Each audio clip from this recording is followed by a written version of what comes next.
Paññā Precedes Sīla and Samādhi. Scholarly knowledge, pariyatti, is merely a map of the path. The original map that the Buddha laid forth is correct and aligned with the destination. After the fifth Sankiti, the interpretations of the Buddha's teachings, Dhamma, began to deviate. They were no longer aligned with the Buddha's original teachings. During the era of authoritative commentaries, Atthakatha, and the era of sub-commentators, Tika, alterations and additions were made that corresponded to conventions of that time. There were modifications and repositioning of various Dhamma topics or words, such that the new meanings digressed from the original teachings that the Buddha had laid forth. This is strikingly evident, particularly with regard to the threefold training or discipline, Sikhataya. The threefold training is abridged from the Noble Eightfold Path. There are three categories. That which is commonly studied and known is moral conduct, Sīla, concentration, Samādhi, and wisdom, Paññā. When used solely for the sake of studying, this sequence will not yield any problems. However, if applied in practice, this will obviously conflict with the Noble Eightfold Path. The Noble Eightfold Path are rules of practice that the Buddha well arranged. It is an interrelated path of practice and is a way to practice that is easy and not disharmonious. It starts with Samādhi, or right view, and Samma Sankappa, or right thought. These first two form the wisdom, Paññā, grouping. Then there is Samma Vāca, or right speech, Samma Kammanta, or right action, and Samma Ājiva, or right livelihood. These three in the middle form the morality, Sīla, grouping. Finally, there is Samma Vāyama, or right effort, Samma Sati, or right mindfulness, and Samma Samādhi, or right concentration. These three at the end form the concentration, Samādhi, grouping. If the sequence of the Noble Eightfold Path is followed, the ordering of the Dhamma grouping that corresponds to the original sequence is wisdom, Paññā, moral conduct, Sīla, concentration, Samādhi. Rationally, this is what it should be. If the threefold discipline is arranged such that it follows the Noble Eightfold Path that the Buddha delineated, practice will be simple. This is because everything must start from correct perception. Why did the Buddha choose wisdom, Paññā, as the starting point? I have ample rationale for the listener to understand the answer accordingly. There are three headings under wisdom, Paññā, that you must study and comprehend. 1. Suttamaya Paññā, or wisdom acquired by studying. 2. Cintamaya Paññā, or wisdom through reasoning. 3. Bhavanamaya Paññā, or wisdom through practice. These three types of wisdom can be practiced in this interrelated sequence, starting with 1. Suttamaya Paññā. Suttamaya Paññā is wisdom acquired by studying. For example, take the topic of moral conduct, Sīla, the 5 precepts, 8 precepts, 10 precepts, and 227 precepts, and study and understand them. How should each category or each precept be adhered to in order to achieve purity? All of the moral precepts, Sīla, are theoretical knowledge that must be studied. Once all of the precepts are known, Cintamaya Paññā can be used to analyze, examine, and discern for each precept how to adhere to it and what its exceptions are. Each precept has its exceptions. Exceptions are a matter of intention, or the mind. Make the mind refrain from that which is prohibited.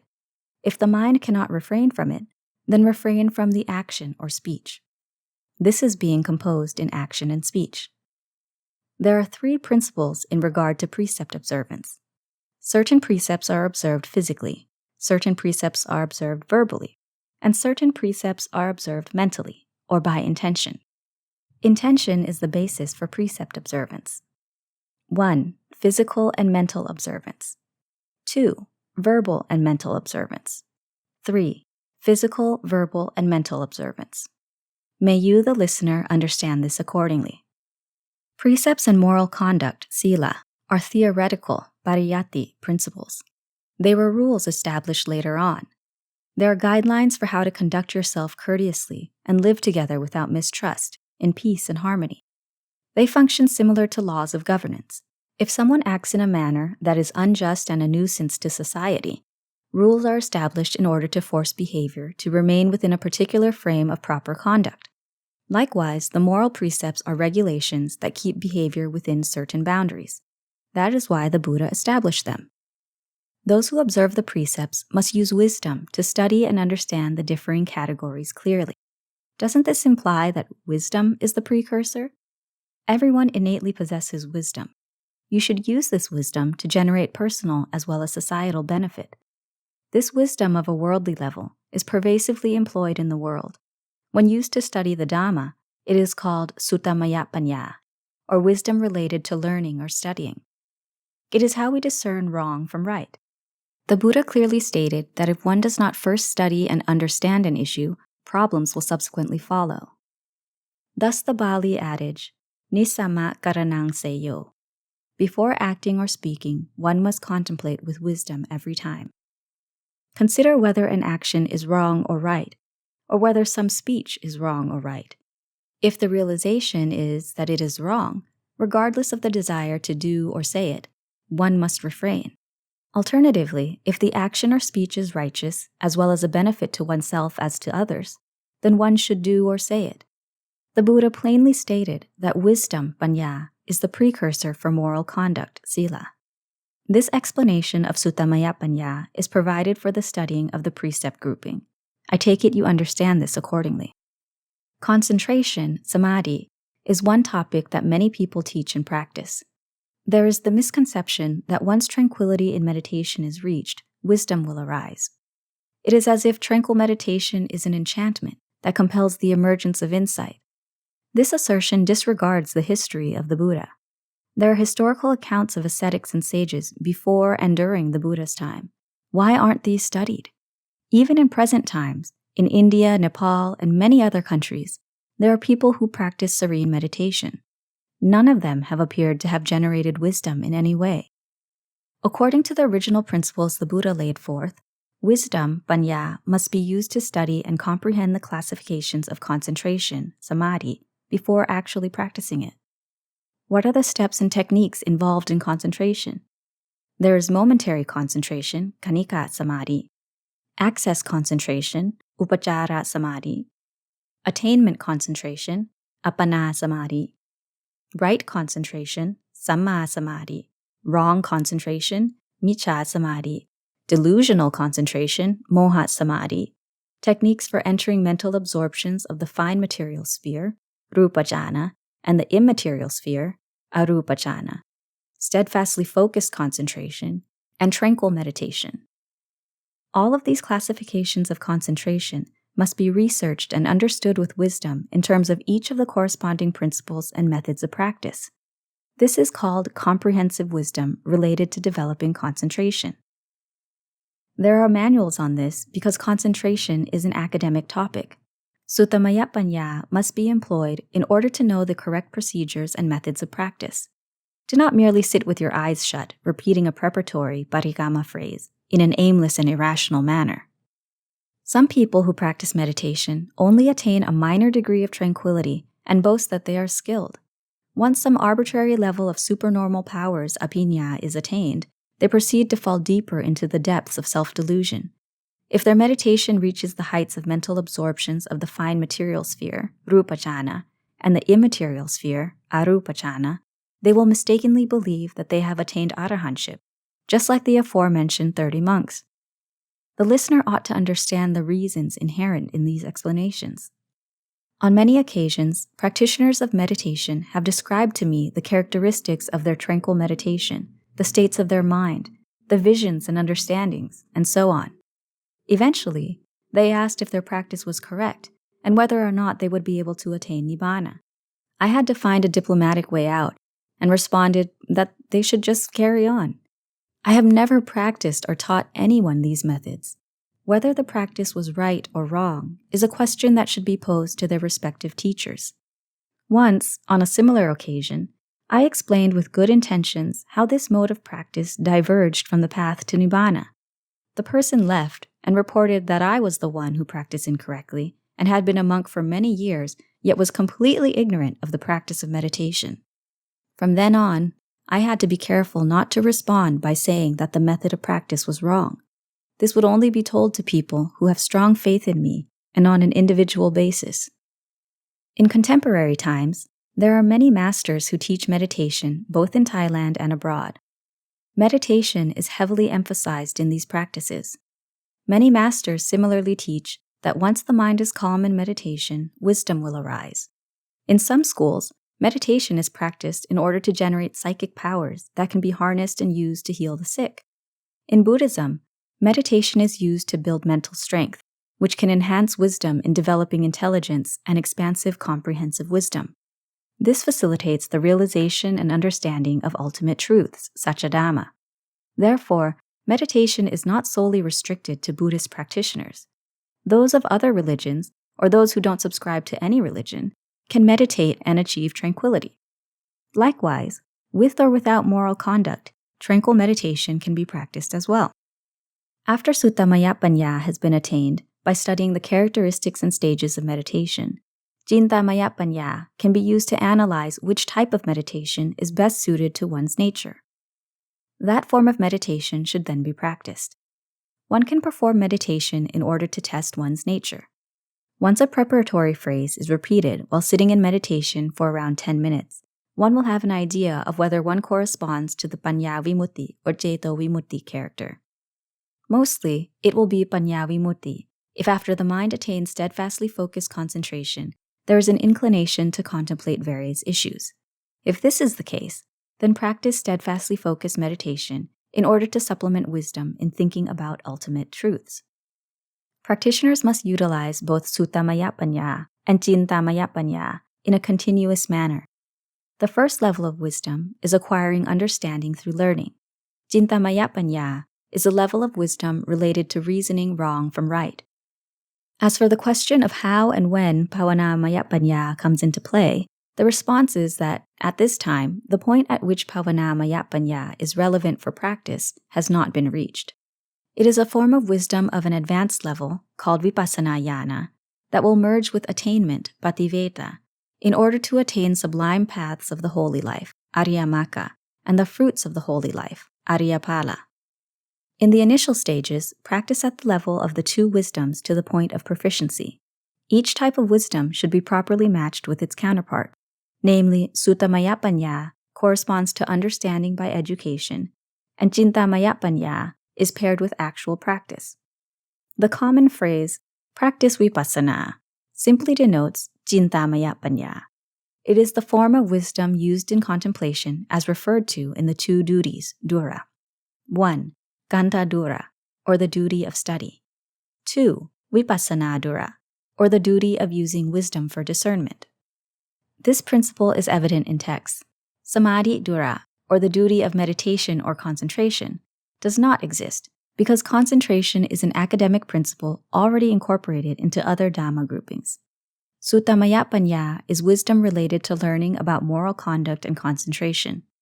Paññā is wisdom to analyze and select models of concentration which are appropriate for one's character. It is a form of wisdom for the sake of understanding the topics of Dhamma that exist in the primary, secondary, and advanced levels of Dhamma studies, as well as Pali scholar levels 3 to 9. 2. Paññā. After studying and understanding, use wisdom to discern the topic of Dhamma practice that is necessary and that best matches one's innate character. This is called Dhamma Vicaya, selecting the category of Dhamma suitable for practice. A certain inherent nature will correspond to a particular Dhamma topic that will be the antidote to one's dilemmas of the mind. Categories that are not necessarily relevant should be passed over. This is the way to employ Dhamma that matches one's intrinsic character. This is analogous to selecting medication to cure a particular ailment. Only the medications that correspond to one's ailment should be chosen. The same concept applies when selecting Dhamma topics to practice. It is not that any arbitrary category of Dhamma can be chosen and practiced, such that all defilements and desires are extinguished and one becomes an Ariyabhukala. People who hold this viewpoint have not studied sufficiently and have not read the history of Ariyabhukalas during the Buddha's era. Why did the Buddha lay forth many categories and topics of the Dhamma? The character and cultivated perfections of those who were to become Ariyabhukalas were not identical. As such, the Buddha provided different models of Dhamma. Each example was only relevant and meaningful to a certain individual because the individual's cultivated behavior matched with that particular model of Dhamma. In the present, many resolutely assert that if practice does not correspond to the 4 foundations of mindfulness, satipatthana, it will be impossible to become an Ariyapukkala. Further, many groups claim that if practice does not transpire in the way of the 7 books of the higher doctrine, Abhidhamma, then it will be impossible to become an Ariyapukkala as well. These people speak in the same way as the blind who grope an elephant. They claim that the whole elephant corresponds to whatever part they touch. What has happened to Buddhists in current times? The Buddha had proclaimed, "O bhikkhus, the footprints of all legged animals are encompassed by the footprint of the elephant. Bhikkhus, the categories of Dhamma that I, the Tathagata, have laid forth with righteousness are all encompassed by wisdom of right views, Samādhi." Those who have encountered this declaration would not dare issue absolute claims that only particular categories of Dhamma would enable one to reach holiness as an Ariyapukkala. Because manuals have been erroneously written from the past, people in contemporary times have correspondingly read and understood according to those misconceptions. The 7 books of the Abhidhamma are suitable topics only for beings in heaven. In his 7th rains retreat, the Buddha visited his mother in the Davadimsa level of heaven and preached the Dhamma to heavenly beings. When he returned to the human realm, he repeated the doctrine only to Sariputta.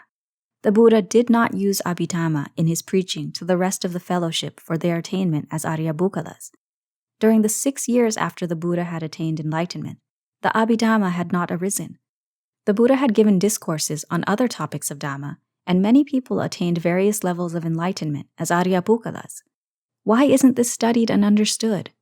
That way, the Buddha's teachings would be understood correctly, and there would not be the absolute assertion that one topic of Dhamma is more important than all of the others. Read the historical accounts of the Aryapukkalas. What Dhamma topics did they listen to back then that enabled them to become Aryapukkalas? How did those methods and models differ? That way, one will not argue that others are wrong and that one's own viewpoint is superior and correct. 3. Pavanamaya Paññā. Pavanamaya Paññā is also known as Vipassana Jnana. It is a form of wisdom of an advanced and refined level. It continues from Suttamaya Paññā and Chintamaya Paññā. Once one forms a foundation of knowing and seeing in accordance with these 2 forms of wisdom, one's understandings and realizations will become clearer. This is called Vipassana, or insight that enables one to know and see universal truths, such as Dhamma, in a clear manner. In other words, yoniso manasikara. Whatever universal truths are contemplated, there is comprehensive clarity and dissolution of doubts related to those universal truths. Whatever attachments the mind used to cling to, the mind will release those attachments. When this occurs, it is called Pavanamaya Paññā, or true understanding and true realization. This is like a man who fishes in a pond. In order to catch a fish for a meal, he grabs randomly with his hands. Suddenly, he grabs hold of a rattlesnake and tightens his grip. At that moment, he feels that it is really a fish. He proceeds to imagine how the fish should be prepared in order to be savory. Experience solely through touch is likely to lead to the wrong conclusion. Once the snake is pulled above water and he sees that it is, in fact, a snake, the feeling that he had caught a fish completely vanishes. Likewise, if you extract the wrong assumptions that this belongs to me and this is my self-identity, and examine them with wisdom in order to know and see them according to the truth, the mind will clearly know and see according to the truth of reality that the 4 elements of earth, water, wind, and fire that have congregated in this form dubbed self is merely a clump of elements. In a short time, this clump of elements will disintegrate back into the elements whence they came. This clump of elements was created by the delusional volitional mind, sankhara citta, for temporary habitation. In a few days, it will all disband.